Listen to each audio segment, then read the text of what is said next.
1 Coríntios capítulo 15, e o verso 9 diz assim: porque eu sou o menor dos apóstolos, que mesmo não sou digno de ser chamado apóstolo, pois persegui a igreja de Cristo, ou a igreja de Deus, mas pela graça de Deus, sou o que sou, e a sua graça, que me foi concedida, não se tornou vã, antes trabalhei muito mais do que todos eles, todavia não eu, mas a graça de Deus comigo.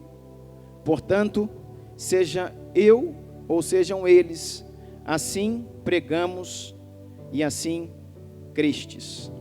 Amém? Mantenha a sua Bíblia aberta aí. Aleluia. Verso 11, diz assim de 1 Coríntios 15: portanto, seja eu ou sejam eles, assim pregamos e assim crestes. Verso 12: ora, se é corrente pregar-se que Cristo ressuscitou dentre os mortos, como pois afirmam alguns dentre vós que não há ressurreição dos mortos? Coloca os teus olhos aí nesse versículo. Ora, se é correto pregar, ou se é comum pregar que Cristo, Ele ressuscitou dentre os mortos, como pois afirmam alguns dentre vós que não há ressurreição dos mortos? Detalhe, querido, Paulo não está falando para os ímpios, mas está falando para a igreja de Corinto. Apóstolo Paulo está discipulando a igreja de Corinto e está dizendo assim: ó, no meio de vós existem pessoas que não creem na ressurreição. Querido, e se eu não creio na ressurreição, está tudo acabado. Se eu não creio na ressurreição dentre os mortos, que Jesus, Ele fez tudo o que fez, que Jesus foi tudo o que foi, representou tudo aquilo, mas que Ele morreu e ao terceiro dia Ele ressuscitou dentre os mortos, está tudo acabado. Se eu não crer nisso, se eu não crer que Ele está vivo hoje, mais vivo que eu, querido, Jesus está mais vivo do que nós, e Ele se assenta à direita do Pai, e se eu não creio nisso, é isso que Paulo está dizendo aqui. Ora, se é comum pregar que Cristo ressuscitou dentre os mortos, como pois afirmam alguns no vosso meio, igreja, que não há ressurreição de mortos? E se não há ressurreição de mortos, então Cristo não ressuscitou. Se não tem ressurreição, então Cristo não ressuscitou. E Paulo diz assim no 14: e se Cristo não ressuscitou, é vã a nossa pregação e vã a vossa fé. Sabe o que ele está dizendo aqui? Se Cristo não ressuscitou, irmãos, então nós estamos aqui fazendo coisa alguma. Porque muitos defendem que Cristo veio, muitos defendem que Ele foi um grande profeta, muitos defendem que Ele fez grandes coisas realmente, mas que Ele morreu.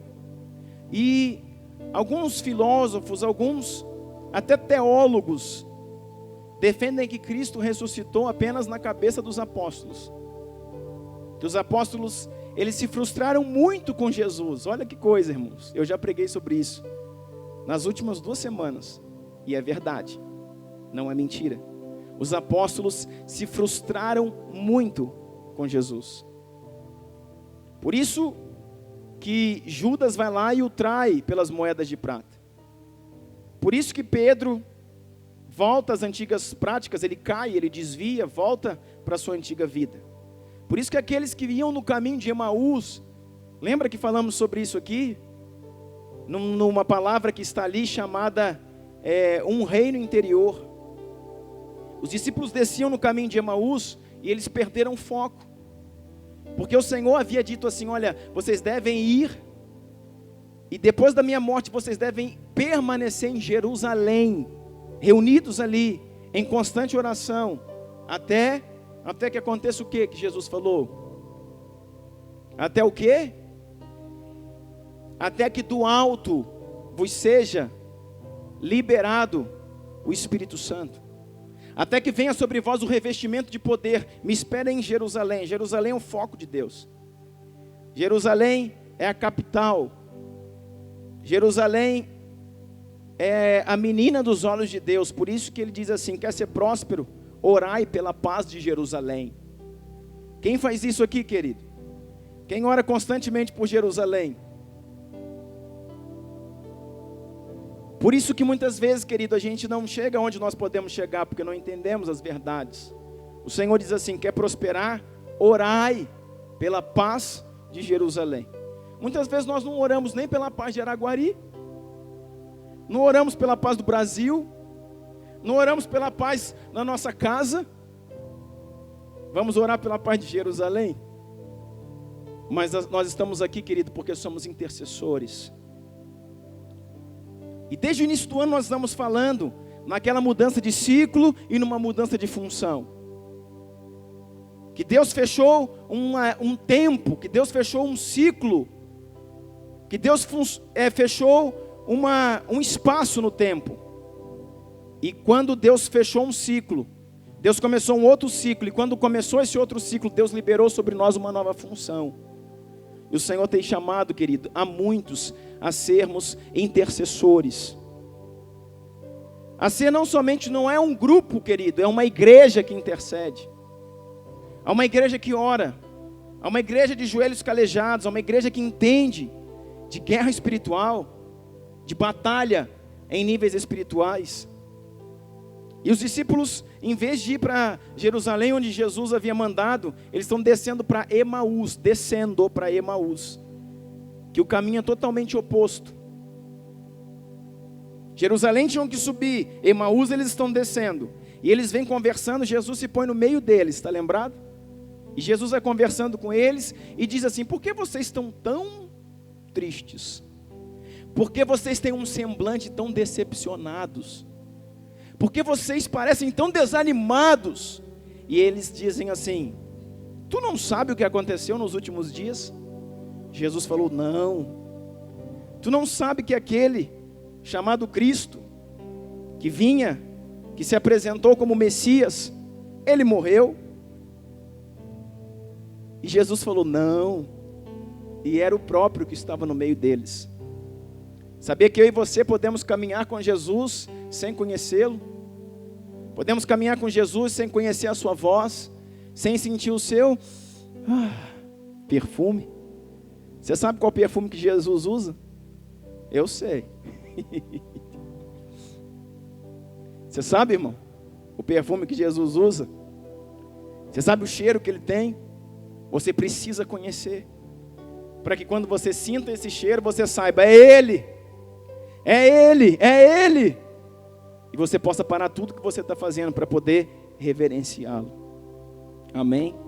Então assim, e os discípulos que desciam para Emaús, eles estavam dizendo assim para o próprio Cristo: olha, Ele veio, e a promessa é que Ele seria um grande rei.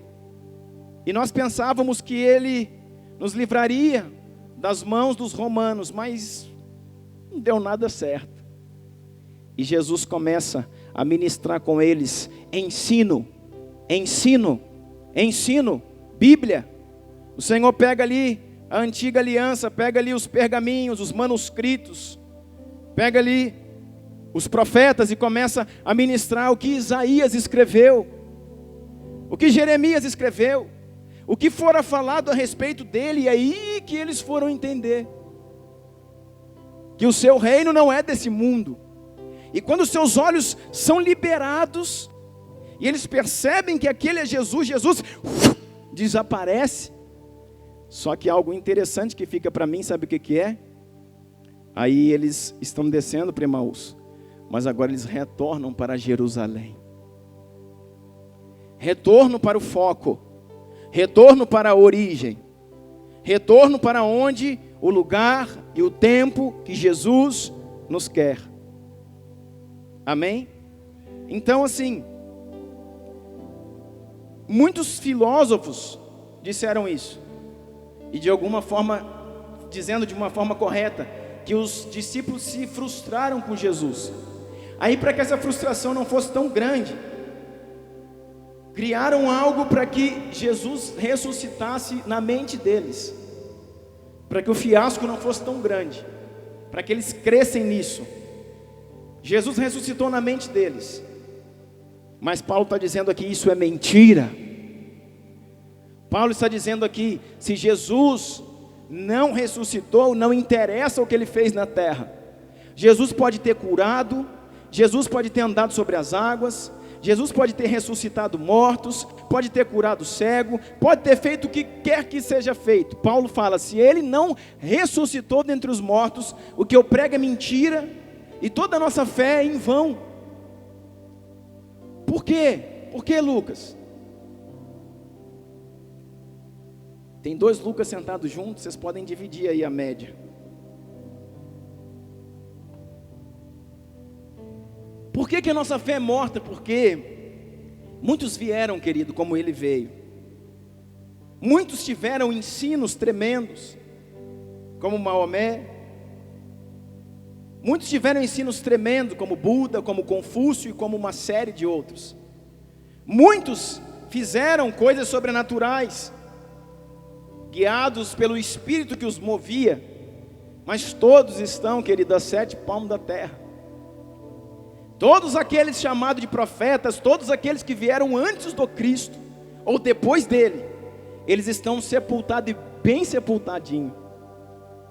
E ali você pode encontrar ali o lugar onde foi sepultado, você pode encontrar a sepultura desses homens, desses chamados profetas, desses que colocaram o nome de santo, e você pode ir lá e visitar os restos mortais, mas do Cristo, nunca. E quero dizer para você, pensa num povo que procura os restos mortais de Jesus. Irmãos, pensa se não tem gente que dedicou a sua vida inteira para isso, porque se ele acha, querido, a fé dos cristãos acabou, e esse cara que encontrou isso, ele é o mais famoso da terra no lugar de Jesus agora, irmão. Se alguém consegue provar isso, ele se torna mais famoso que Cristo. E a fé dos cristãos, morta, extinta. Pensa se não tem geólogo, pensa se não tem arqueólogo, pensa se não tem historiador andando atrás dos restos mortais de Yeshua, do Cristo de Deus, procurando há anos, com tudo quanto é artifícios e artefatos que a ciência possa ter, com máquinas, com computadores, com estudos de solos e de rochas, atrás dos ossos de Jesus. Mas sabe o que aconteceu? Passou-se 1000 anos, passaram 2000 anos, e passará até os confins da terra, e nunca encontrarão coisa alguma, porque Ele é o Senhor, Ele é o Senhor da tribo de Judá, Ele é o leão da tribo de Judá. Ele é Jesus, querido, que ressuscitou dos mortos ao 3º dia, e Ele está vivo para a glória de Deus Pai. Por isso que o nosso Deus, Ele é um Deus vivo. Ele é um Deus vivo. Você crê nisso? Aleluia. Porque Ele vive, posso crer no amanhã, porque Ele vive, temor não há, mas eu bem sei, eu sei que a minha vida está nas mãos do meu Jesus, que vivo está. Ele está vivo, Ele está vivo, Ele reina, Ele está vivo sobre nós. E porque Ele está vivo, querido, nós podemos crer no amanhã. Sabe, isso parece uma coisa tão básica, mas essa é a fé que nos falta. E saber que a cada dia que acordamos, aquela coisa tão pequena que nos afronta, aquela coisa tão pequena que nos desafia, Davi se apresentou diante de Golias, um gigante imenso, dava, sei lá, quase 3 vezes o tamanho dele. Mas nós, diante de coisas muito menores, nós estamos tremendo. Por quê? Porque não cremos que Ele vive. E porque Ele vive, nós podemos crer no amanhã. Eu quero mostrar uma coisa para você aqui, muito bênção, irmãos, muito importante. Abra sua Bíblia aí, no livro de Mateus. Mateus, no capítulo 27, diz assim: Páscoa, ô Jesus. Páscoa tem tudo a ver com Jesus, com seu sangue, o seu sacrifício, a sua libertação e a sua ressurreição.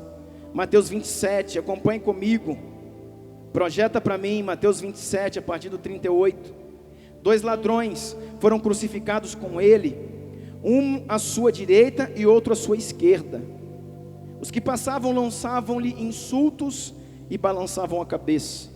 Vai vendo pelo que o meu Jesus passou, vai vendo pelo que o seu Jesus passou. Os que passavam por ele, dizia-lhes insultos. Insultos, querido, é ofensas, xingamentos. Ele estava na cruz e as pessoas passavam e o xingavam. Você já viu algum filme mostrar isso? No máximo tem ali um fariseu ali espraguejando, mas não era somente os fariseus. Os judeus, o seu próprio povo passava e o xingava e o insultava. E diz assim, dizendo: você que destrói o templo e reedifica em 3 dias, então salva-te, desça da cruz, se é filho de Deus. Da mesma forma os chefes dos sacerdotes e mestres da lei e os líderes religiosos zombavam dele.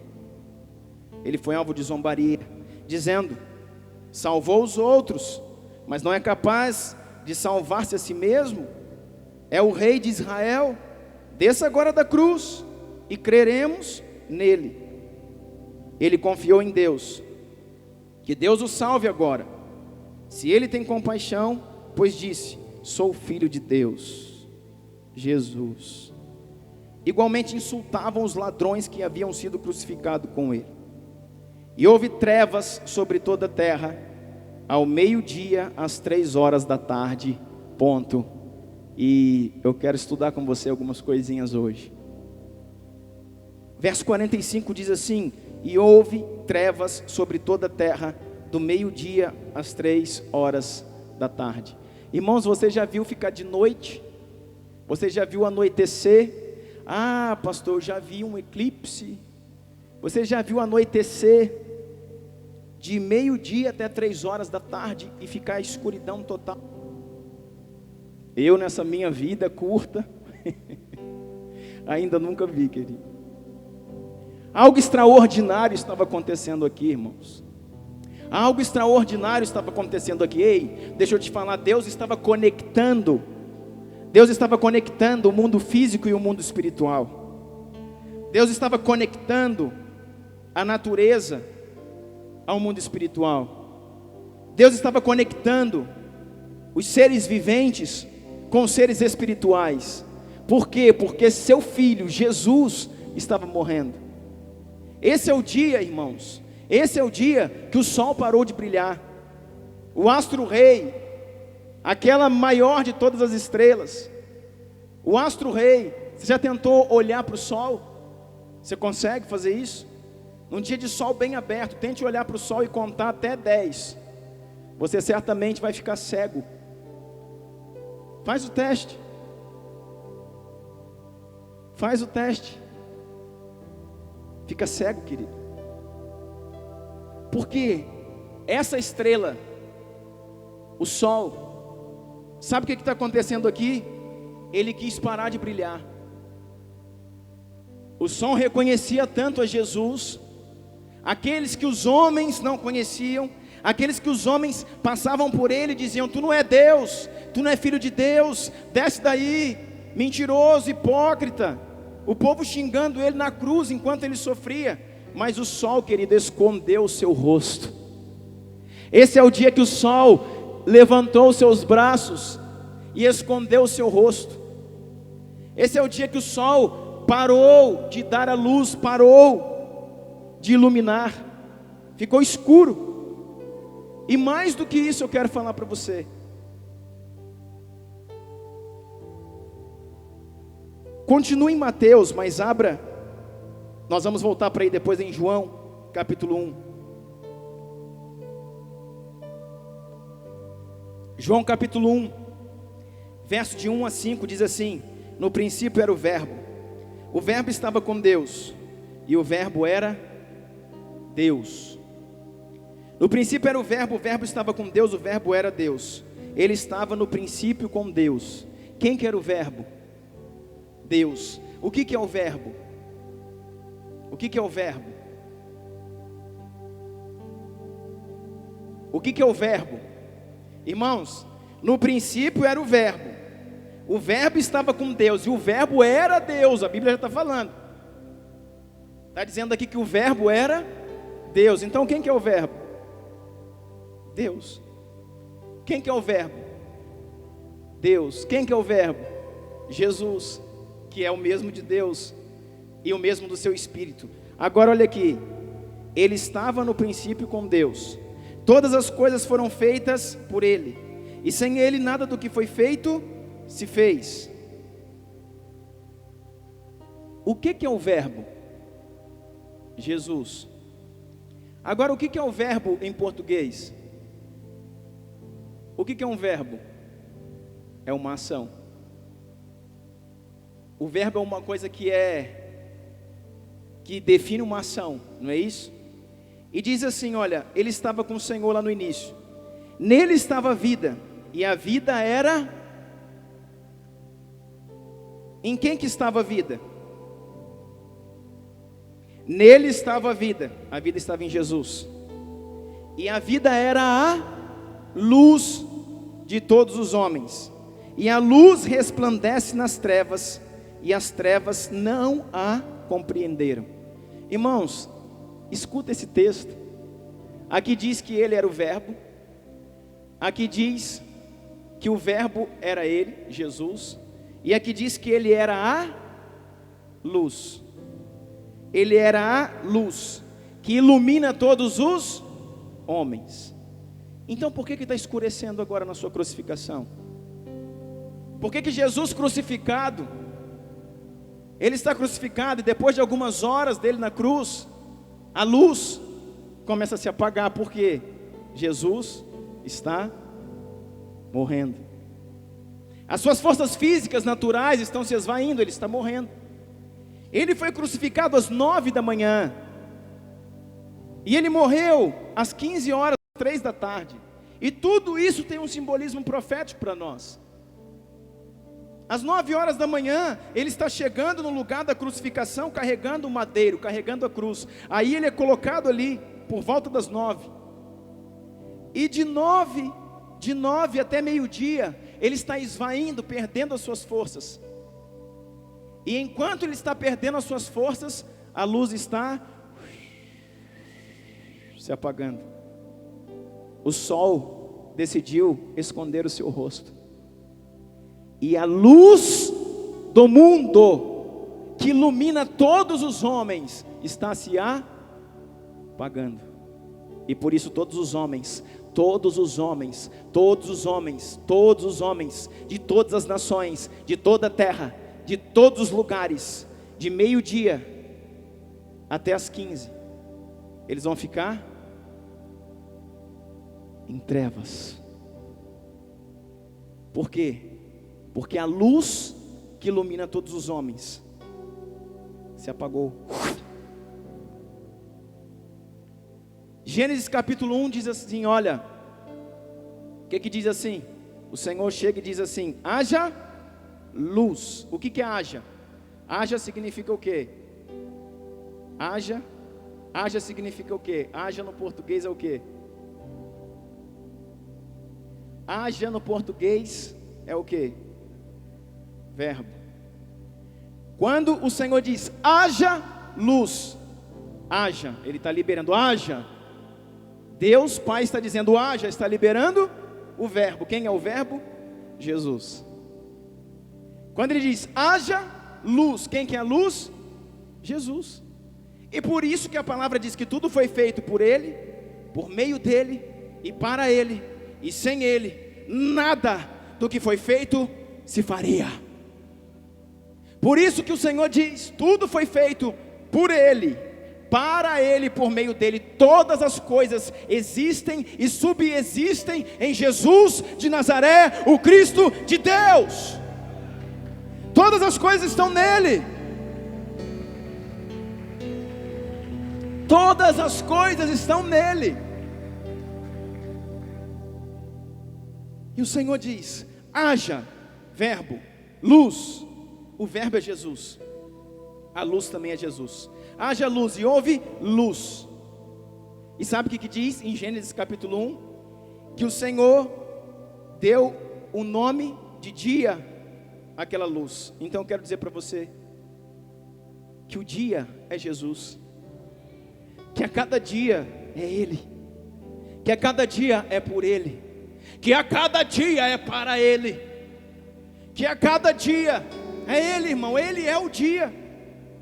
É por Ele que existimos, é por Ele que levantamos da nossa cama, é por Ele que trabalhamos, é por Ele que respiramos. Ele é o dia.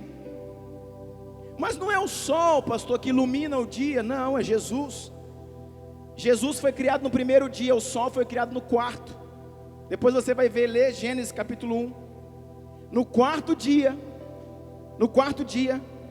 o Senhor fez a separação entre dia e noite. Criou o sol e criou a lua. O sol para governar o dia e a lua para governar a noite. Então para que serve o sol? Não é para iluminar, não, é para governar. E qual a diferença?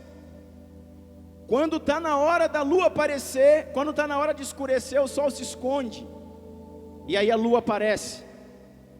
Mas não é o sol que ilumina. Por quê? Porque quem ilumina o sol é Jesus de Nazaré. Quem ilumina o sol é o Senhor. E por isso houve trevas, porque Ele está se apagando. E diz a palavra assim, continuando em Mateus, no capítulo 46. Desculpem, no mesmo capítulo aí 27, verso 46, diz assim: por volta das 3 horas da tarde, Jesus bradou em alta voz: Eloi, Eloi, lama sabachthani, que significa meu Deus, por que me desamparaste? Deixa eu te dizer uma coisa. Sabe por que Jesus agonizava no Getsemane? Por causa dessa hora. Sabe por que Jesus no Getsemane chorava, Marquinhos, e ele suou gotas de sangue? Não é somente pelo medo da cruz, não era pelo medo da morte, porque ele, como homem, ele estava ali no seu ambiente, ele estava ali vendo somente o que ele tinha a visão, aonde a sua visão alcançava, mas como Deus, ele conseguia ver o que ele passaria. Então ele poderia ver a crucificação, os açoites, os cravos, e ele poderia ver depois dos açoites, ele conseguiria ver depois da crucificação. Sabe que Jesus estava vendo que num determinado momento, o Senhor, o seu Pai, cruzaria os braços e viraria as costas para ele. Seria a primeira vez em toda a eternidade que Jesus estaria alguns minutos olhando para as costas do seu Pai. Seria a primeira vez em toda a eternidade, em toda a existência, que haveria uma separação entre o Deus Pai e o Deus Filho. Sabe o que Deus me falava nessa tarde, irmãos? Eu não sei se você entende isso, que existe uma trindade, Deus Pai, Deus Filho e Deus Espírito Santo. E Deus me falava algo para mim ali na hora que eu orava: filho, em determinado momento a trindade se dissipou. Em determinado momento não virou trindade, virou, que de dois é o quê? Bindade, biedade, dupla. Num determinado momento virou uma dupla. Por quê? Porque o Deus Pai, o Deus Filho e o Deus Espírito Santo, nesse momento Jesus, por alguns minutos ou segundos, fora destituído, e o Pai virou as costas para o seu Filho. Sabe qual que é o problema, irmãos? Sabe por que Jesus, ele suava no Getsemane, ele suava sangue, ele desesperou. Ah, pastor, eu já desesperei muito. Eu também, irmãos. Eu nunca passei nem perto de suar um sanguinho. com todo o meu desespero, com toda a minha angústia, com toda a minha aflição que eu já tive num dia, eu nunca suei sangue. Isso quer dizer que aquilo que Jesus passou é muito mais intenso do que qualquer coisa que você já tenha passado na sua vida. Isso quer dizer que os seus vasos, os seus capilares na superfície da pele estavam explodindo. Os seus capilares sanguíneos estavam estourando na superfície da sua pele, de tanta aflição, de tanta tensão, de tanto desespero. Os capilares estavam explodindo e o sangue que vertia por dentro da pele saía pelos ductos de suor, saía pelas glândulas sudoríparas, porque os capilares estavam explodindo dentro dele. E sabe por quê? Porque ele via além da cruz, porque ele via além da crucificação, porque ele via além da dor dos cravos. Ele via que nesse momento ele passaria por tudo isso sem o Senhor. Ele passaria por tudo isso sem o Deus Pai. Ele passaria por tudo isso sem aquele que em toda a eternidade esteve com ele, sem aquele que em toda a eternidade esteve junto, caminhou junto, criaram tudo junto. E aqui é o único lugar em que Jesus olha, e quando olha para a eternidade, não vê o Pai olhando para ele e prontamente abençoá-lo. Eu estava orando nessa tarde, e sabe o que o Senhor me falou? Que quando ele chega para ressuscitar Lázaro, Lázaro fedia, irmão. Não era de 1, de 2, era defunto de 4 dias, em decomposição, fedendo. E todo mundo chega lá, e Jesus chega tranquilo. Jesus fala: olha Maria, olha Marta, não se preocupem, se credes, verás a glória de Deus. Mas elas, como nós, não entendiam muito do que ele estava dizendo. Aí ele chega lá e diz assim: olha, removam a pedra, e a pedra é removida. Sabe o que ele faz? Irmãos, ele não sapatia, ele não dá um grito, ele não dá um brado, ele levanta a mão e diz assim: papai, te amo, sinto o teu cheiro, o teu perfume, sei que o Senhor está aqui. E eu quero dizer isso na frente de todos os homens, porque eu sei que o Senhor vai me ouvir agora. Eu nem pedi ainda, mas eu sei que já está acontecendo. E eu quero te dizer, te agradecer, porque tu sempre me ouves. Vai lá e lê o que ele diz. E diz lá o texto: e dizia isso para que os homens vissem a intimidade que ele tinha com o Pai. Senhor, obrigado, meu Pai, eu sei que tu sempre me ouves, então não é dessa vez que o Senhor não vai me ouvir. Lázaro, sai para fora. E o homem saiu, atado, amarrado, vivo. Intimidade. Agora na cruz, ele olha, e quando olha, as nuvens se abrem, e quando ele vê a eternidade, o Senhor está de costas para ele. O Senhor Pai não está com ele. Jesus por alguns minutos perdeu o Pai. Jesus por alguns minutos perdeu a sua aliança completa. Sabe por causa de quem? Por causa de mim e por causa de você, querido. Por causa do meu e do seu pecado. Não foi os fariseus que mataram Jesus, foi o meu pecado e o seu. Os nossos pecados mataram o nosso Cristo. E aqui pela primeira vez ele diz, sabe o quê? Ele olha naquela cruz e diz: Deus meu, agora aquele não é mais Pai, é Deus. Porque a Bíblia fala que os nossos pecados, Isaías, os nossos pecados fazem separação entre nós e o nosso Deus, como uma muralha, como um muro que é construído a cada dia, de tijolo a tijolo, como um muro que vai subindo. O nosso pecado faz separação entre nós e o nosso Deus, para que Ele não nos ouça, para que Ele não nos veja. Nós levantamos uma parede entre nós e o nosso Senhor e o nosso Pai, para que Ele não nos veja. E agora, querido, não era o pecado de Jesus. Por que não era o pecado de Jesus? Porque Ele não tinha pecado algum. Ao mesmo tempo, Ele se tornava o maior pecador de toda a terra. Você consegue entender isso? Que todos os pecados da humanidade recaíram sobre um homem. Você já parou para pensar nisso? Que todos os pecados da humanidade, todos, desde Adão, recaíram sobre um homem. Irmão, você já viu que o pecado, ele te suja? Já viu ou não? Quantos já viram isso? Eu já vi. Você já viu que o pecado fede, irmãos? Que o pecado te suja? Que você chega num lugar e se sente acusado, sujo? Que você chega no meio de pessoas santas e você parece que as pessoas estão olhando, sabe, virado para você.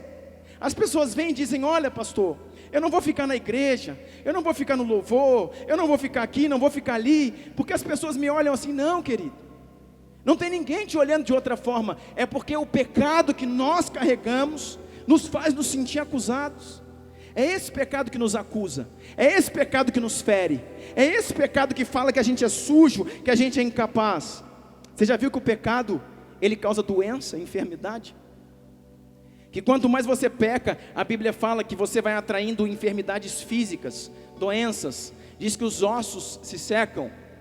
A Bíblia diz que você morre por causa do pecado. Agora pensa, querido, do pouco pecado, ou dos pecados que você já teve, ou que eu já tive, quando eu me senti acusado, quando eu me senti sujo, quando eu me senti doente e fraco por causa dos meus pecados, e tive que voltar ao pó, para que o Senhor me levantasse e me restaurasse. Agora pensa, Ele, Jesus, com todos os pecados da humanidade sobre Ele, pesando sobre Ele, e uma muralha se levantou. E eu creio que no primeiro momento ele tenha visto de costas, e depois em outro momento ele nem Deus enxergava mais, e ele só pôde dizer: Deus meu, por que me desamparaste? Desamparo quer dizer abandono. Jesus. Desamparo quer dizer abandono. Deus não estava com ele na cruz, ele esteve sozinho. E ele chorou dizendo: meu Deus, não posso mais te chamar de pai, não estou numa mais situação de filho. Tu que é Deus criador de todas as coisas, por que me abandonaste? Ele sabia do que iria passar, ele não estava lamentando não, irmãos. Ele só estava exclamando algo que ele já sabia que ia passar. E por quê, pastor? Porque ele se colocou na posição de passar por tudo isso. Jesus não foi enganado, ele foi para a cruz sabendo o que estava fazendo, sabendo o que passaria. Mas o seu maior medo e tormento era isso, era esse tempo. Não eram os cravos, não era a dor dos chicotes, era a dor do abandono, de quando Deus, por causa não dele, dos pecados seus e dos meus pecados que caíam sobre ele, levantou-se uma muralha e ele ficou só. Isso desesperava ele. Irmãos, qual é o maior desespero que você tem? Nós desesperamos por causa de uma conta que precisamos pagar, desesperamos por causa de algo que temos que comprar, desesperamos por causa de uma doença que sabemos que vamos ser curados com mais dias ou menos dias.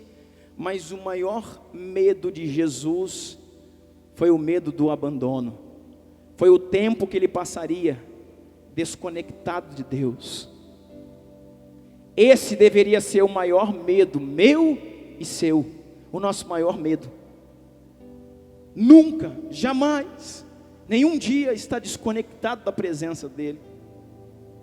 Pai, verso 47, quando alguns dos que estavam ali ouviram isso, disseram: ele está chamando Elias. Imediatamente um deles correu em busca de uma esponja, embebeu em vinagre e colocou na ponta de uma vara e deu para ele beber. Tinha sede, e deram vinagre para que ele bebesse.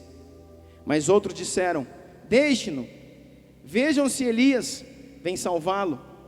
Depois de ter bradado novamente em alta voz, Jesus entregou o seu espírito.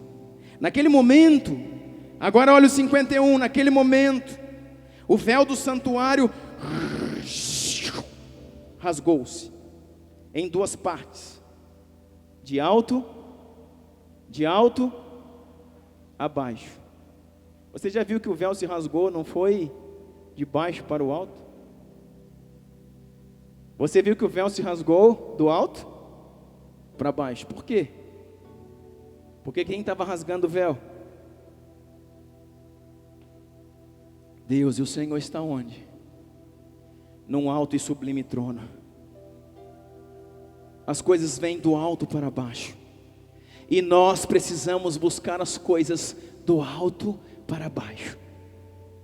Nós precisamos buscar as coisas do alto para baixo. Muitas vezes estamos buscando, queridas, as coisas da terra, buscando as coisas da terra para o alto.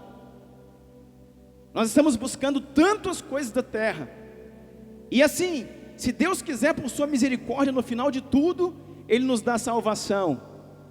Que isso, pastor querido? Isso é o que mais nós sentimos, o que mais nós vivemos.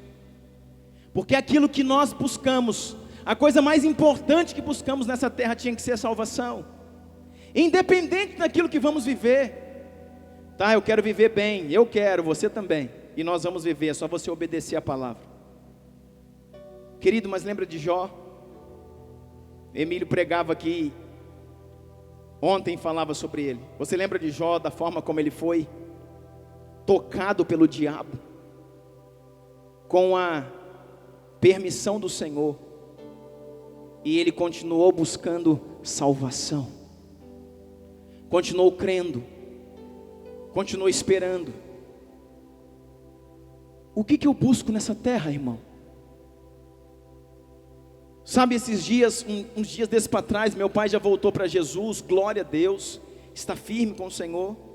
Mas uns dias desses para trás ele estava passando, uns dias não, já há alguns anos, ele estava afastado do Evangelho, passou muitos anos. Meu pai passou muitos anos fora do Evangelho. E meus pais são separados, e quando ele se separou da minha mãe continuou firme, perseverante, ele abandonou os caminhos do Senhor, e por muitos anos, mais de 10 anos, nós oramos incessantemente por ele, crendo, irmãos, a cada dia,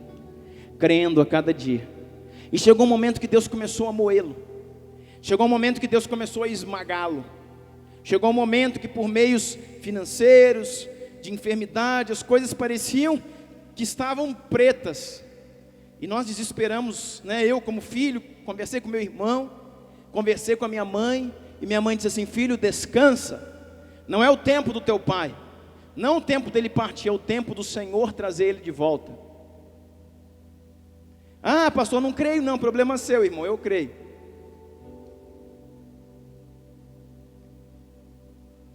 Sabe, irmãos, ou aquele ditado que não é bíblico, mas é bem peculiar: aquele que não vem pelo amor, querido, ele vai vir pela dor, porque se ele é escolhido, ele não vai morrer e ir para o inferno não, irmão.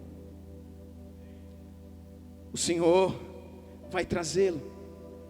Aí eu falei: mãe, mas as coisas estão muito feias para o lado do pai. E ela diz assim: Deus está mais preocupado com a salvação dele do que com os meios materiais que ele vive. Aí ela falou assim: não se meta, deixa Deus agir. Deus está preocupado com a salvação dele. Deus está preocupado com a salvação dele. Deus também está preocupado, querido, com os meios em que eu vivo, com a minha felicidade, com a minha alegria, sim. Mas antes de tudo isso, Deus está preocupado com a sua salvação. Não adianta você ser feliz na terra e ir para o inferno. Não adianta você ser rico na terra e ir para o inferno. Deus quer a sua salvação. E nós buscamos tantas coisas da terra durante toda uma vida, e a salvação se torna algo que buscamos secundariamente. Mas o véu se rasgou de cima a baixo, e o Senhor disse: busca as coisas do céu em primeiro lugar. O restante, querido, vem tudo num pacote. Se eu busco o reino de Deus em primeiro lugar e a sua justiça, todas as demais coisas, elas virão num pacote. O Senhor vai nos suprir, vai nos abençoar. Diz aqui: naquele momento o véu do santuário rasgou-se em duas partes, de alto a baixo. A terra tremeu e as rochas se partiam. Pensa, irmão, num terremoto. Pensa que naquele lugar não era um lugar de terremotos. Mas pensa que assim como o sol escondeu o rosto, a terra, ela entrou em colapso. Pensa que Jesus, o Filho de Deus, está morrendo. Pensa que a luz do mundo, aquela que ilumina até o sol, está se apagando e todo mundo está entrando em colapso. Pensa que a terra ficou com febre. Sabe o que eu penso na terra com febre? A terra está ferida. A terra está ferida, ela está febril. Quando você tem febre, você treme, fica assim, ó, com calafrio, com medo. A terra está febril, está tremendo. E toda a terra está tremendo.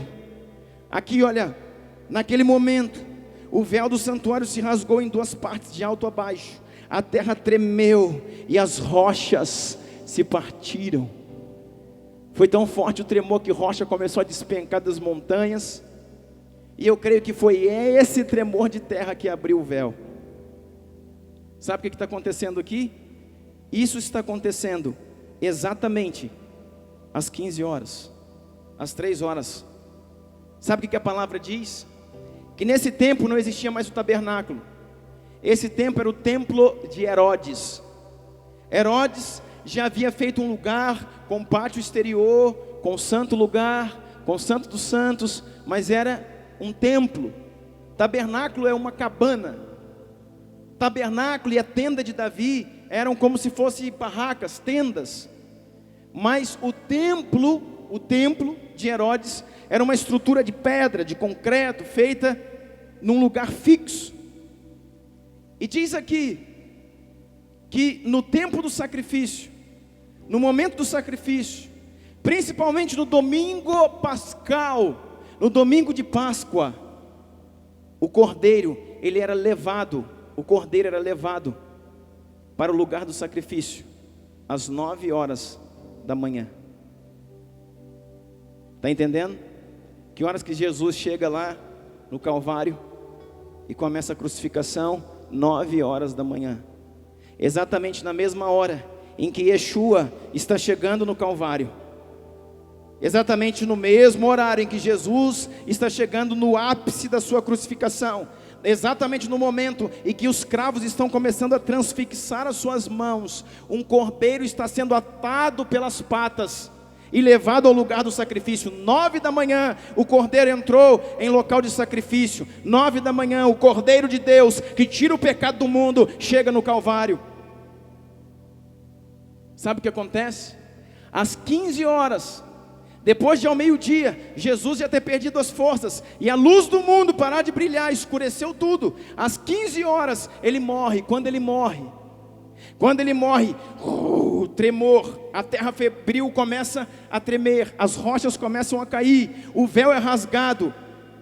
No momento em que Jesus está dizendo: Pai, no momento que Jesus está falando: nas tuas mãos eu entrego o meu espírito. Nesse exato momento, às 15 horas, o cordeiro no templo de Herodes está sendo morto e o seu sangue derramado. Tudo aponta para ele. Eu não sei o que essas coisas falam para você, querido, mas essas coisas me deixam impactados, desafiados, desesperados por mais de Deus. Verso 52. Os sepulcros se abriram e corpos de muitos santos que tinham morrido foram ressuscitados. Pensa nisso. E saindo dos sepulcros depois da ressurreição de Jesus, entraram na cidade santa e apareceram a muitos. Olha aqui, uma coisa que nós vamos falar aqui só de leve, só para você ficar encucado aí pensando. Verso 52 diz assim: os sepulcros se abriram e os corpos de muitos santos que já tinham morrido foram ressuscitados. Ou seja, um monte de gente que havia morrido, que estava lá no seu caixão. Nesse momento em que Jesus está morrendo às 15 horas, no momento em que o véu está sendo rasgado e que o tremor de terra vem, esses mortos ressuscitam, nesse momento. Só que o verso 53 diz assim: saindo dos sepulcros, depois da ressurreição de Jesus, entraram na cidade santa e apareceram a muitos. Só que Jesus morre, mas ele ressuscita 3 dias depois. Esses mortos ressuscitaram na crucificação, no momento, mas eles só apareceram no dia da ressurreição. E eu te pergunto, onde eles ficaram 3 dias fazendo o quê?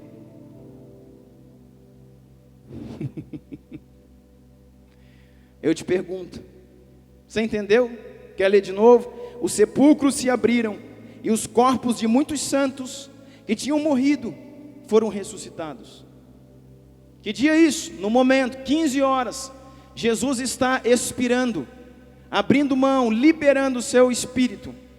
Verso 53, o seguinte diz: saindo dos sepulcros, depois da ressurreição de Jesus, entraram na cidade santa e apareceram a muitos. Muitos começaram a ver as pessoas que já tinham morrido depois de muitos anos.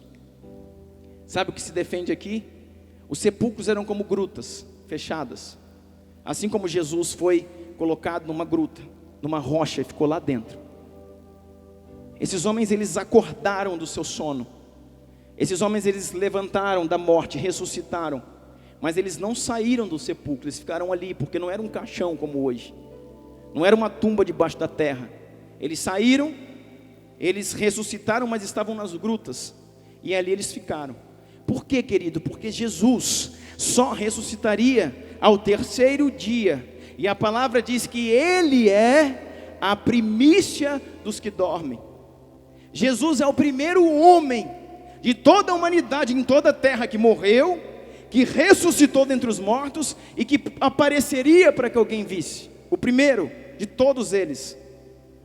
E por que Ele é a primícia? Porque um dia a palavra diz que nós também ressuscitaremos com Ele. No grande dia do Senhor, os mortos ressuscitarão. Agora eles estão vivos, só que ninguém está vendo, porque tinha que completar 3 dias, para que Jesus ressuscitasse e aparecesse, para que primeiro vissem Jesus, para que depois vissem os outros. Porque Jesus, Ele tem a primazia, Ele é primícia dos que dormem. E sabe o que dizem a respeito desses homens? Que eles não ressuscitaram e agora ficaram vivos e tiveram sua vida novamente. Como podem dizer, né? Olha, eles reencarnaram e agora eles vão viver novamente. Não, eles apareceram entre muitos. Só que quando Jesus sobe, a palavra fala que Ele foi seguida por uma nuvem de testemunhas. E se defende que esses homens que foram ressuscitados subiram juntamente com Ele. Porque então Jesus vai primeiro ao seio de Abraão, para liberar todos aqueles da antiga aliança que morreram com Cristo, e ali estavam, para depois chegar triunfante nos céus. Esse é Jesus. Está dando nó na sua cabeça? É isso mesmo, é o Filho do Deus vivo. Quando os centuriões e os que com ele viajavam, Jesus viram o terremoto e tudo o que haviam acontecido. Ficaram aterrorizados e exclamaram: verdadeiramente, este era o Filho de Deus. Olha aqui no momento da morte que está acontecendo. Um ladrão que está do lado dele diz assim: olha, eu creio no Senhor, lembra-te de mim quando entrarem no teu reino. E Jesus fala: ainda hoje estará comigo no paraíso. Por isso que Jesus fala: ainda hoje você vai estar comigo no paraíso. Porque Jesus não ia para o céu, ia para o paraíso. O paraíso, leia-se, seio de Abraão. E ali ele estaria com o ladrão. Porque Jesus não foi no mesmo dia para os céus. Mas esse ladrão que está do lado dele na cruz, ele já o reconhece. Diz aqui que um soldado, quando o centurião que com ele vigiavam Jesus, viram o terremoto e tudo o que havia acontecido, ficaram aterrorizados e exclamaram: olha o que o centurião falou: verdadeiramente esse era o Filho de Deus. 2. E agora eu quero mostrar algo para você, irmãos. Pula um pouco dos versículos e chega no 57. Diz assim: ao cair da tarde, chegou um homem rico de Arimateia, chamado José, que se tornara discípulo de Jesus. Dirigindo-se a Pilatos, pediu o corpo de Jesus, e Pilatos ordenou que lhe fosse entregue. José tomou o corpo, envolveu no lençol limpo de linho. Eu quero caminhar para o final com um raciocínio aqui. Jesus agora morreu, ele diz: Pai, nas tuas mãos entrego o meu espírito. Irmãos, a palavra fala que o salário do pecado é a morte. Sabe por que todos nós aqui vamos morrer? Porque somos pecadores. Todo mundo que peca, morre. E quem peca mais, consequentemente, vai morrer primeiro. O salário do pecado é a morte. É verdade, irmão. O salário do pecado é a morte. Por que Jesus, então, a morte não poderia detê-lo? Quando ele está lá, ele ficaria crucificado. Quantas horas? 3, 4, 5, um dia, 2, uma semana, e não morreria. Porque a morte não tinha poder sobre ele. A morte tem poder sobre nós. Por quê? Porque a morte é uma consequência do pecado. Morte espiritual e também natural é consequência do pecado. Por isso que nós vamos morrer. Mas se Jesus não tinha pecados, a morte, o grilhão da morte. Por isso que a palavra de Deus diz: onde está, ó morte, o teu aguilhão? Aleluias.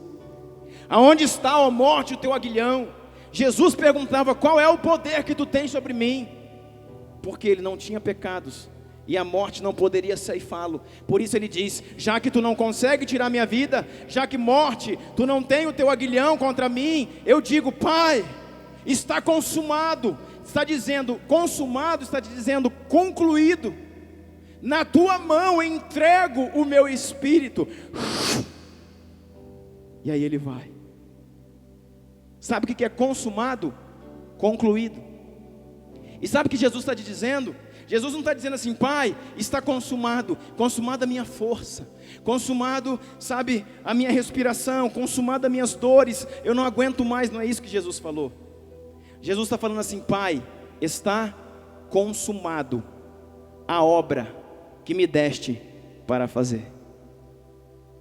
Sabe por que ele pode falar Pai agora? Porque a luz já está brilhando novamente. Passou das 15 horas, a luz voltou a brilhar, o sol apareceu novamente, porque Jesus já está em processo de ressurreição. E agora ele diz: Pai, está consumado.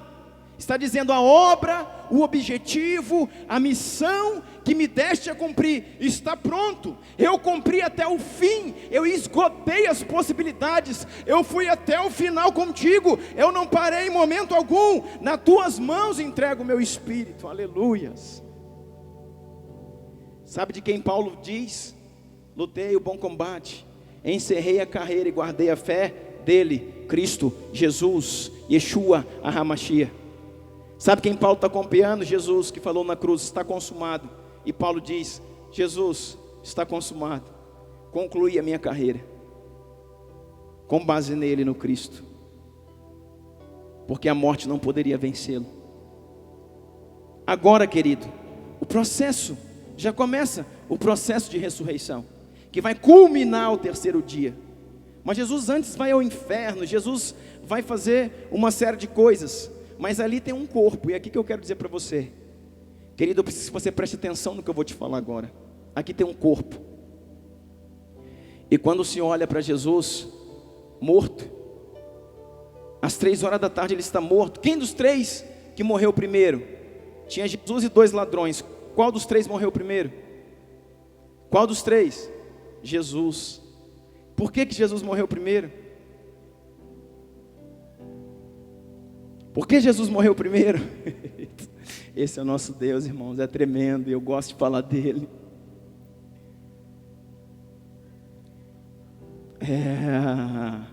É isso, varão, fala aí.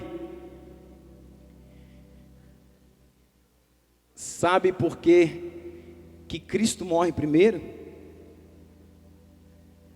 Porque em todos os lugares que ele passou, onde ele viu um morto, ele ressuscitou. Porque ele é o Senhor da vida. Ele é o Senhor da vida. Todos os lugares, pode olhar na Bíblia, todos os lugares aonde ele passou, se tinha alguém morto, ele ressuscitou. Porque ele é o Senhor da vida. Quando ele viu um jovem morto, quando ele viu o filho da viúva de Naim, ele estava dizendo: sabe o que? Não, esse jovem não pode morrer antes da sua mãe. Existe vida nesse rapaz, e eu vou levantá-lo agora em nome do Senhor. E assim ele fazia. Irmão, se ele morresse antes, ou se, melhor dizendo, se um dos ladrões morresse antes, era bem capaz dele ali ressuscitá-lo. E sabe o que diz a palavra do Senhor? Que nenhum dos seus ossos seria quebrado. Quem falou isso? Isaías, profeta Isaías. Por isso que lá na Páscoa, o cordeiro que vinha para ser imolado e o sangue colocado nos umbrais e vergas das portas, o cordeiro, ele era cozido inteiro, não se cortava ele até o momento de comer, não se quebrava suas juntas, nem dilacerava os seus ossos, porque aquele cordeiro era o cordeiro de Deus que tira o pecado do mundo. Aquele cordeiro era Jesus. Por isso que ali não se partia o cordeiro, ele tinha que ser assado por inteiro, e depois de assado, lógico que para comer, aí eles se repartiam, mas representando que nenhum dos ossos de Jesus seria quebrado. Quando os ladrões estavam em agonia na cruz, ou qualquer homem que era crucificado, porque a cruz não foi só para Jesus, irmãos, a cruz existiu por muitos anos depois de Cristo. A cruz começou a ser usada como meio de tortura muitos anos antes de Cristo, e permaneceu muito tempo depois. Até nós sabemos que Pedro foi crucificado, não como Jesus, mas de forma pior, de cabeça para baixo. Mas ali, enquanto eles estavam na cruz ali, para que agonizassem menos, eles iam os soldados e quebravam os joelhos, quebravam as pernas, para que o preso não pudesse mais levantar nas suas pernas e respirar, porque a morte da cruz, o principal motivo era por asfixia. Ele ficava pendurado, então a caixa torácica, o peso da musculatura ia sufocando a respiração, os pulmões não funcionavam mais. E aí eles estavam ali, de repente eles apoiavam nos pés, nos cravos, levantavam e respiravam, e aí soltavam novamente. Vai pensando no que ele passou. Para que isso não acontecesse, os soldados iam e quebravam o joelho dos presos, para que eles não conseguissem subir mais, e aí morressem mais rápido, porque senão o homem podia ficar na cruz por 3, 4, 5 dias, até que viesse a morrer totalmente. Está ligado? E quero dizer para você, os soldados foram lá para isso. Os soldados levaram o machado, levaram as armas, para que quebrassem as pernas de Jesus, para que ele morresse mais rápido. Mas quando chegaram para fazer isso, ele já estava morto. E é nesse momento que entra uma lança no seu lado e sai sangue e água. Sangue, a obra redentiva daquilo que o Senhor está fazendo. Sangue, redenção pela cruz, e água, purificação pelo Espírito e pela palavra. É isso que o Senhor está fazendo. É assim que Deus está fazendo. E quero dizer para você, aqueles ladrões que estavam ao seu lado estavam vivos. Quando a lança transfixou a lateral do nosso Senhor, os ladrões estavam vivos, e os ladrões tiveram as pernas quebradas. E Jesus não viu isso, porque já estava morto, e não precisou ressuscitar depois aqueles que do lado dele estavam. Agora Jesus está morto. E sabe o que eu quero dizer para você, querido? Muito sério, algo que impactou meu espírito. Qual a motivação que paira agora em todo Israel? Qual a motivação que paira agora em toda a nossa vida, querido? Por favor, você que está cochilando, acorda e presta atenção no que eu estou falando. Qual a motivação agora que reina no nosso ser?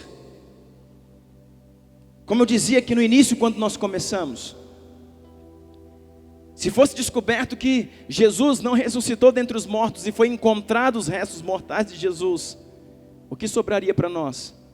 Nada. Acabou a festa, acabou a fé, acabou a crença, acabou o cristianismo, acabou tudo. Aquilo que vivemos por toda a nossa vida, acabou, se foi. Jesus é uma farsa, ele não morreu. Mas eu tenho dito para você, querido, nunca vão encontrar. Não tenha medo, não se preocupe. Porque Jesus, ele subiu como homem. Ele foi com o corpo e tudo. Ele não deixou o corpo na terra para que os vermes comessem. Ele foi inteiro.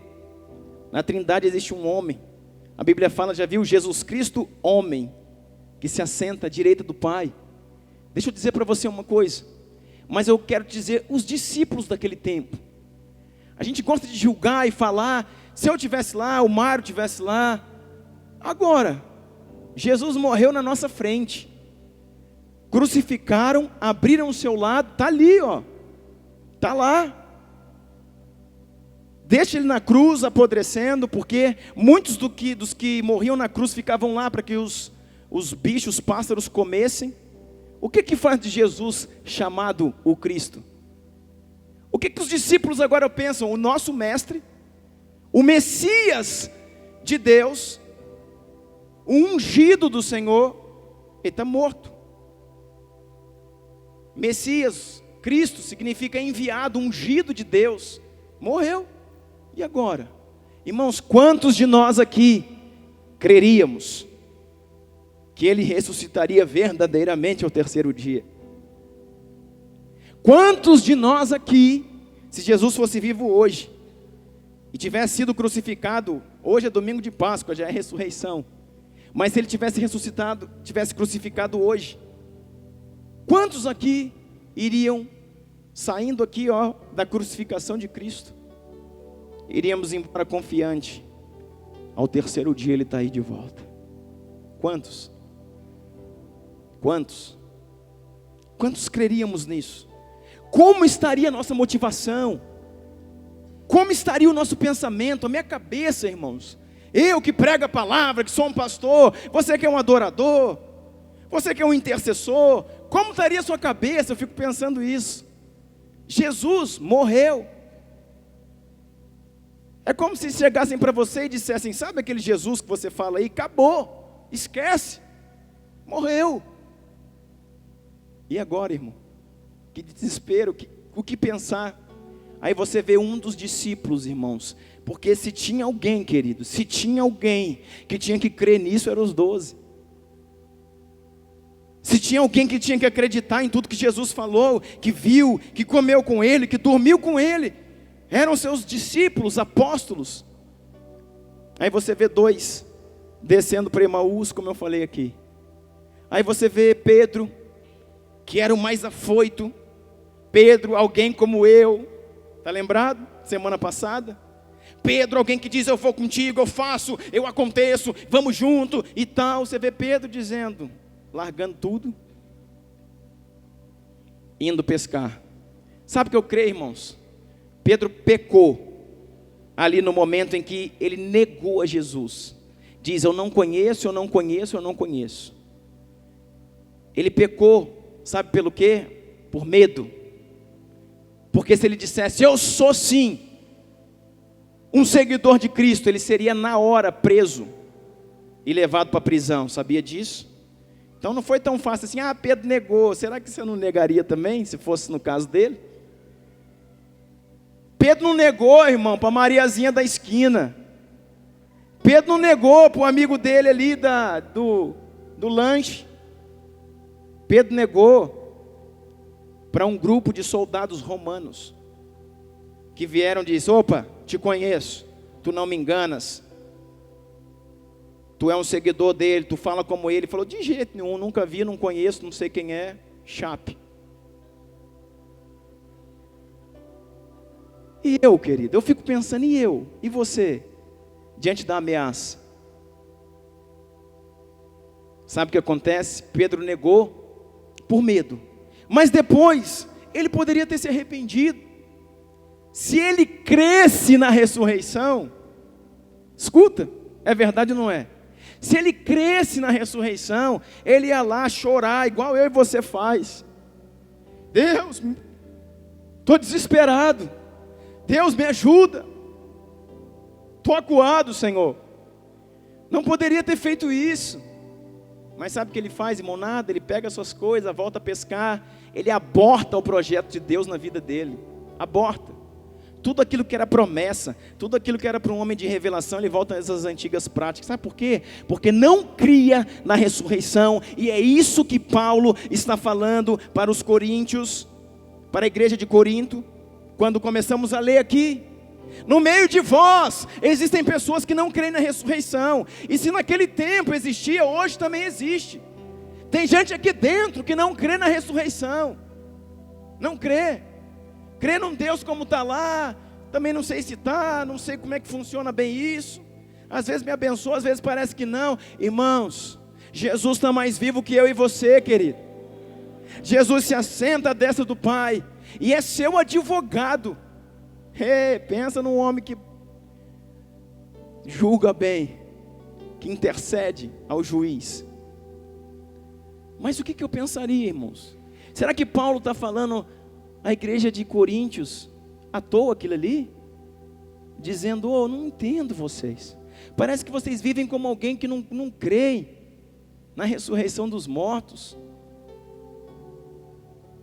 E Pedro, no meu ver, querido, ele não acreditava. Judas já tinha ido. 2 descem para Emaús. Tomé não acreditava também. E por aí vai, irmãos. Quer saber? Talvez só João acreditasse, que é quem foi até o fim. Quer saber? Talvez a maioria de nós ficasse no caminho também e voltasse para a nossa antiga vida. Mas sabe o que eu estou falando para você? Existe um homem que ele não era discípulo. José de Arimateia. E aqui onde a gente leu no verso 57, ao cair da tarde, chegou um homem rico de Arimateia, chamado José, que se tornara discípulo de Jesus. Irmãos, José de Arimateia era um senador, tá ligado? Senador do império. José de Arimateia era um membro oficial do Sinédrio e crente em Jesus. Sabe o que aconteceu? Nesse momento que todo mundo dispersa, até os discípulos com medo, negam, fogem. Sabe por que os discípulos não foram até a cruz? Com medo. Pedro já negou lá, irmãos, e já voltou para o barco. Mas e os outros? Um se matou, suicidou. Então Pedro foi pescar, o outro suicidou. Nós temos 10. Só que só tinha um na cruz, irmão. De 10, você para pensar nisso. De 10, 9, já tinha puxado o carro também. Foram embora. Falou, cruz, vamos lá no pé da cruz, onde João está, que eles vão colocar a gente junto na cruz. Jesus não tinha nem morrido ainda, eles já não estavam crendo. João estava firme lá. Mas depois que ele morre, aí que ninguém crê mesmo. Aí, o homem está mortinho igual os outros. Dá uma olhada para os ladrões, olha para ele também. E vou te falar, irmãos, e teve véu rasgando, e teve terremoto, e teve tudo isso. E o povo, incrédulo. Esse cara aqui, José de Arimateia, rico, ele chega lá, porque ele era discípulo, já seguia Jesus, às escondidas, porque ele não podia fazer isso. Mas nesse momento, escuta isso, irmão, nós estamos terminando. Nesse momento, a morte de Jesus fala mais para ele do que a vida. Entenda isso. A morte de Jesus, que era aquilo que todos os outros discípulos recusavam, fugiam, a morte de Jesus fala mais para José de Arimateia do que a vida de Jesus. E agora ele se levanta e ele vai assumir que é um seguidor do Senhor. Sabe o que eu estou vendo aqui? É o primeiro. E a gente fala de João, e o Pedro, e o fulano, e o ciclano. José de Arimateia, irmãos, um senador. Ele se levanta e vai a Pilatos pedir o corpo, assumindo: eu sou um seguidor do Messias. Já que vocês mataram ele, já que vocês não creram nele, já que vocês fizeram o que tinham que ter feito, por favor, me ceda o corpo para que eu cuide como devo cuidar. Sabe o que ele estava falando? Olha para cá e crê em mim. E se liga, por favor, sabe o que ele estava falando? Traz esse corpo para cá, porque eu sei o que vai acontecer com ele. Me libera esse corpo, não deixa ele na cruz não. Nenhuma ave pode tocar nele, porque eu, José de Arimateia, senador, eu sei que ele vai ressuscitar ao terceiro dia. Eu sei que Ele vai ressuscitar ao terceiro dia. E para ressuscitar, Ele precisa desse corpo. Você está entendendo isso? O corpo, irmão, é igreja. Sabe o que José está fazendo? Cuidando da igreja. José agora está cuidando da igreja, porque Jesus vivo é uma coisa, Jesus morto é corpo. E corpo é a igreja. É aquele que vai ser, que já foi moído pelas nossas transgressões e pelas nossas iniquidades. O que eu faria do corpo de Jesus? O que os discípulos fizeram? O que Pedro fez? O que João fez? Ninguém fez nada. A maioria fugiu e falou: se é que vai ressuscitar, ele ressuscita lá da cruz mesmo. Sei lá, ele dá um jeito, balança a cruz, rebenta lá e desce, dá um jeito. José de Arimateia. Agora, sabe o que Deus estava me falando, irmãos? Gente, a gente fala muito mal de rico. Porque fulano é soberbo. Porque fulano não sei o quê. Todo mundo que tem alguma coisa, irmãos, é visto a maus olhos pelos que não têm.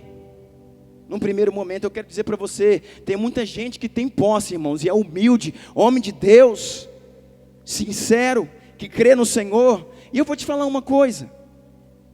Nós sempre pregamos aqui, pregamos. E nós somos uma igreja a favor dos pobres. Nós somos uma igreja a favor do faminto, do necessitado. Mas eu quero te dizer, irmãos, tem muito homem de posse fazendo diferença na terra e crendo naquilo que muitos necessitados não creem. Sabe o que Deus estava me falando hoje? Filho, sabe por quê que ele creu nisso? Porque ele tinha posses. E nesse momento, de alguma forma, as posses o ajudaram. Porque os olhos dele nunca tiveram em posse, porque ele já tinha. Aí ele pôde ver Jesus como ele realmente era. Porque os outros dependiam de um socorro, dependiam disso, dependiam daquilo, dependiam de não sei o quê.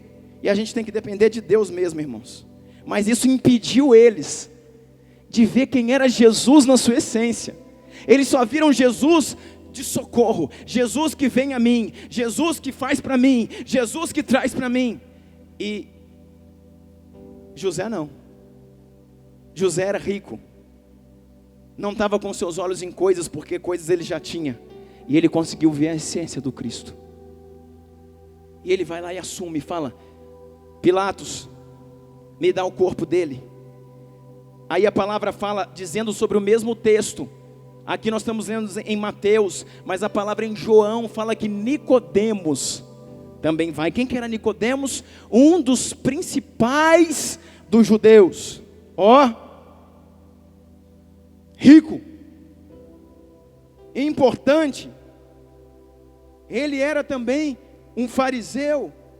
Nicodemos vai junto com ele. Aqui não fala, mas em João fala que foram os dois e disseram a Pilatos: olha, enquanto todos estão fugindo, enquanto todos desistiram da caminhada, enquanto todos decepcionaram com ele, não foi isso que os discípulos em Emaús fizeram, que Pedro fez, que Judas fez?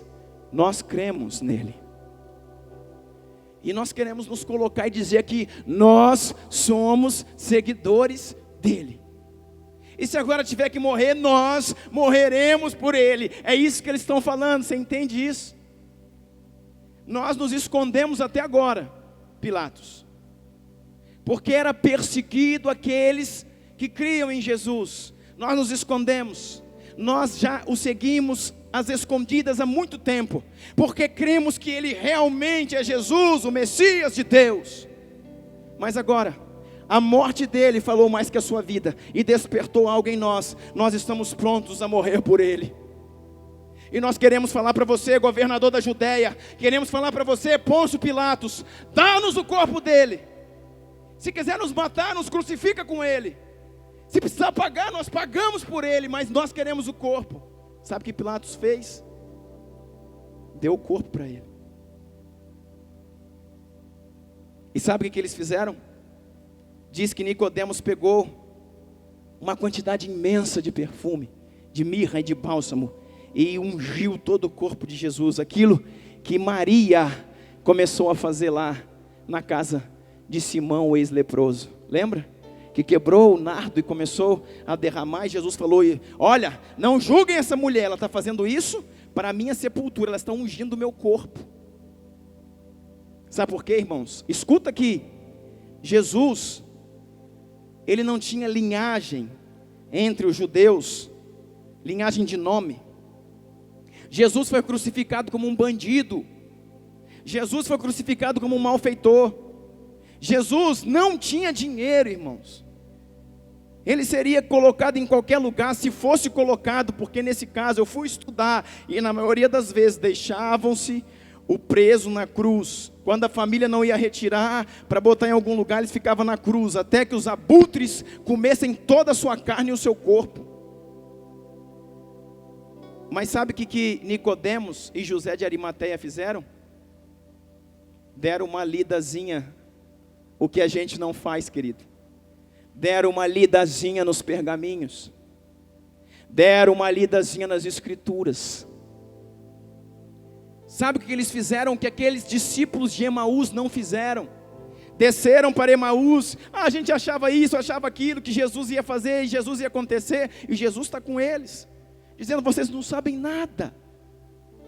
Mas José de Arimateia e Nicodemos conheciam as escrituras, e a palavra de Deus diz, em Isaías 53:9, foi-lhe dado sepultura com os ímpios e com os ricos na sua morte, embora não tivesse cometido qualquer violência, nem houvesse engano na sua boca. Sabe o que eles leram lá? Que a profecia de Isaías a respeito dele era que ele deveria ser enterrado no meio dos ricos. E José de Arimateia falou, opa, sou eu mesmo. Se apresentou perante Pilatos, falou, me dá esse corpo. Isaías escreveu algo a respeito dele, e eu creio, me dá o corpo, eu pago por ele. Pegou o corpo, levou. Nicodemos ajuda a pegar uma série de perfumes, porque diz que todo rei, aleluia, porque diz que todo rei que morria, ele era, antes de sepultado, ele era cheio de mirra, cheio de perfume. E Nicodemos falou, ei, vou falar uma coisa para vocês, vocês não creem, mas esse aqui é o rei dos reis, o senhor dos senhores, e ele vai ser sepultado como um rei que ele é. E trouxe muito perfume, irmãos, e começou a jogar sobre ele, e começou a perfumar o corpo de Jesus. E José de Arimateia vai lá, e no meio dos seus, ele era um senador, ele pega os túmulos da sua família, num túmulo novo, no qual ninguém ainda tinha sido sepultado, porque colocava lá o morto, depois de um tempo, tirava, limpava, e colocava outra, como covas hoje. Mas ele pegou um túmulo novo, ninguém havia sido sepultado ali, cravado numa rocha, lá no lugar onde Jesus foi enterrado. E ele enterrou Jesus junto com a sua família. A família de José de Arimateia era uma família ímpia. José de Arimateia agora estava convertido, mas a família era ímpia. O que Isaías falou? Deram-lhe sepultura com os ímpios, mas com os ricos na sua morte. Aleluia. Ah, irmão, eu não sei você, mas eu piro demais. Jesus é muito lindo. Com os ricos na sua morte. Olha aqui, ó. Olha o que Marcos 15 fala sobre a mesma história. Marcos 15:43. José de Arimateia, membro de destaque do Sinédrio, que também esperava o reino de Deus, dirigiu-se corajosamente a Pilatos e pediu o corpo de Jesus. José de Arimateia, membro de destaque do Sinédrio, que também esperava o reino de Deus. Fala-se desses homens, irmãos. José de Arimateia, Nicodemos. Olha que João 19:38 fala. Depois disso, José de Arimateia pediu a Pilatos o corpo de Jesus. José era discípulo de Jesus, mas era secretamente, porque tinha medo dos judeus. Com a permissão de Pilatos, veio e levou embora o corpo. Ele estava acompanhado de Nicodemos, aquele que antes tinha visitado Jesus à noite. Nicodemos levou cerca de 34 quilos de uma mistura de mirra e óleos, aleluia, Tomando o corpo de Jesus, os dois envolveram em faixas de linho, juntamente com as especiarias, de acordo com o costume judaico do sepultamento. No lugar onde Jesus foi crucificado havia um jardim. No jardim um sepulcro novinho, aonde ninguém jamais tinha sido colocado. Por ser dia da preparação para os judeus, visto que o sepulcro ficava perto, colocaram Jesus ali. Ah, Deus. Sabe, irmãos, eu quero ser como esses. Não se fala deles. Sabe, Deus chacoalhava a minha cabeça hoje. Olha para cá. E eu estava vendo alguma coisa a respeito de João, porque eu falei sobre Pedro na semana passada, e o Senhor falou, olha para cá, olha para cá. Eu falei, Deus, mas esse José não fez nada. Ele falou, você que não faz nada, olha aí, vê o que eu estou te mostrando. E o Senhor me abriu os céus a respeito disso. Homens queridos, que enquanto os discípulos de Jesus sumiram, enquanto estão de bico, dizendo, ele não fez nada pela gente, ele é isso, ele é aquilo, decepção, desonra, tristeza, voltando a antigas práticas, espraguejando, porque achava isso, achava aquilo. Dois homens, letrados, cultos e ricos, e não estou falando que tem que, para ter a revelação, querido, precisa de nada disso, não ponha palavras na minha boca, mas dois homens, Nicodemos e José de Arimateia, viram a morte falando mais que a vida, e disseram, vamos lá falar com Pilatos, é hora da gente se levantar, ou a gente serve a ele verdadeiramente, ou a gente é um frouxo, ou a gente é discípulo, ou a gente é covarde. Covarde é igualzinho os outros foram, igualzinho eu e você somos muitas vezes, quando negamos a ele. Aí eles levantaram e foram. Irmãos, eles poderiam ser presos, porque eles estavam prendendo todo mundo que seguia Jesus. Sabe por que eles não foram presos? Porque Jesus tinha morrido. E o que os incrédulos pensavam? Morreu Jesus, acabou tudo, acabou. Mas eles não, precisavam do corpo. Para quê? Para que fizessem a profecia de Isaías 53 se cumprir. Por quê? Porque conheciam a palavra. E por quê? Conhecendo a palavra se posicionaram para o propósito. É tudo que temos pregado. Conheceram a palavra, interpretaram a palavra e se posicionaram para a palavra. José e Nicodemos fizeram tudo que os discípulos não fizeram até que o Espírito Santo viesse. E fizeram tudo isso sem o Espírito Santo, irmão. Porque ele não tinha sido liberado ainda. Meu Deus, estou doido, meu Deus. Aí agora aí Pilatos fala, o homem já morreu, libera esse corpo. Aí eles cuidam do corpo como um rei. Gastam dinheiro. Põe ele aonde Isaías falou que tinha que ser colocado. Por quê? Porque ele ia ressuscitar. E ao terceiro dia, irmãos, por causa de José, por causa da missão de José, por causa da missão de Nicodemos, por causa que Jesus quis, quando chega lá o terceiro dia, aquela pedra tinha sido rolada. E ele não estava mais lá. A pedra tinha sido rolada e ele não estava mais lá. Depois você vai ler aí, sabe o que diz João no capítulo 20? Que quando eles chegam lá, não tinha, ele não estava mais. As mulheres que vão lá começam a chorar. Um anjo diz assim, mulher, por que procura dentre os mortos aquele que vive? Isso quer dizer o quê? Não entendemos nada. Isso quer dizer que as mulheres que choravam, Mairo, não acreditavam na sua ressurreição, porque senão não estavam chorando, estavam dizendo, uhul, ressuscitou, aleluia, glória a Deus, ressuscitou. Não, chegaram lá, choravam,